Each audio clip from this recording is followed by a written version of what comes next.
ভালোবাসা কখনো কখনো এমন জায়গায় নিয়ে যায় যেখান থেকে আর ফেরার রাস্তা থাকে না। আজকের গল্পটা এমন একজন প্রেমিকের যে ভালোবেসেছিল মন দিয়ে, কিন্তু যখন সম্পর্ক শেষ হয়ে গেল সে রোজ একটু একটু করে নিজেকে শেষ করে দিল মন থেকে। শুভ একজন শান্ত, অন্তর্মুখী, স্বপ্নবাজ যুবক। কলকাতার এক পুরনো প্রকাশনা হাউসে কাজ করে। বইয়ের পাতা তার জীবনের রং।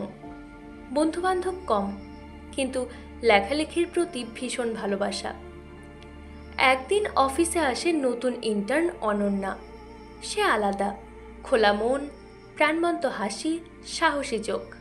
শুভ তার মতো মানুষদের ভয় পায়, কারণ তারা আসে, আলো দেয়, আবার একদিন অন্ধকারে চলে যায়। প্রথম দিকে শুভ অনন্যাকে এড়িয়ে চললেও ধীরে ধীরে একসঙ্গে কাজ করতে করতে এক আশ্চর্য বন্ধুত্ব হয়। অনন্যা ছিল সেই মানুষ যে শুভকে তার গোপন কবিতাগুলো পড়তে বলতো। একদিন অনন্যা বলেছিল, তুমি শুধু ভালো করে লেখো না শুভ, তুমি ভালোবাসতেও জানো। তুমি জানো না তোমার চোখে বিষাদের নিচে একটা সমুদ্র লুকিয়ে আছে। এই কথাগুলো শুভর ভেতরে গভীরভাবে দাগ কাটে। সে জীবনে প্রথমবার কাউকে চিঠি লেখে, কবিতা পড়ে শোনায়, আর সাহস করে বলে, আমি তোমাকে ভালোবাসি অনন্যা। অনন্যা চুপ করে থাকে, তারপর বলে, তুমি খুব ভালো মানুষ শুভ, কিন্তু আমি কাউকে ভালোবাসি না। আমি সম্পর্কের মাঝে নিজেকে হারিয়ে ফেলি। এই নাটা ছিল একটা ধাক্কা, কিন্তু অনন্যা চলে যায়নি। তারা আগের মতোই মিশতে থাকে, সময় কাটায়, কফি শপে যায়, সিনেমা দেখে। কিন্তু শুভ ধীরে ধীরে বুঝে যায় সে শুধু সময় কাটানোর মানুষ, ভালোবাসার নয়। সে রোজ নিজের মনের ভেতর একটা কফিন বানায়, যেখানে সে নিজের ভালোবাসাকে গেঁথে রাখে। কোনোদিন দেখায় না, শুধু চুপচাপ রেখে দেয়। একদিন অনন্যার সাথে দেখা হয় তার এক্স বয়ফ্রেন্ডের। শুভ দেখে ওরা গলাগলি করে হাঁটছে। সেই রাতে অনন্যা শুভকে বলে, জানো, রণজয় ফিরেছে। আমি কনফিউজড, কী করবো কিচ্ছু বুঝতে পারছি না। তুমি তো বুঝবে, তুমি তো ইমোশনাল কিন্তু জাজমেন্টাল না।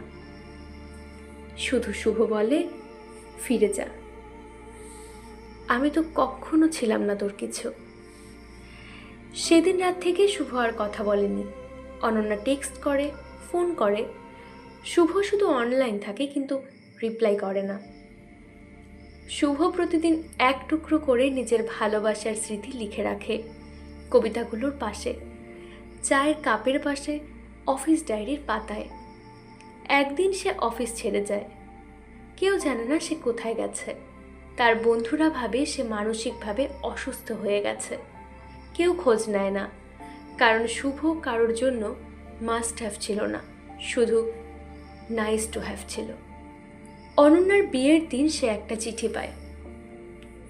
আমি তোকে ভালোবাসতাম, কিন্তু তোকে বোঝার মতো বয়স আমার ছিল না। শুভ, আমি তোকে খুঁজেছি। এখন তোকে না পেলে বুঝি ভালোবাসা আর ক্ষমা কতটা গভীর হতে পারে।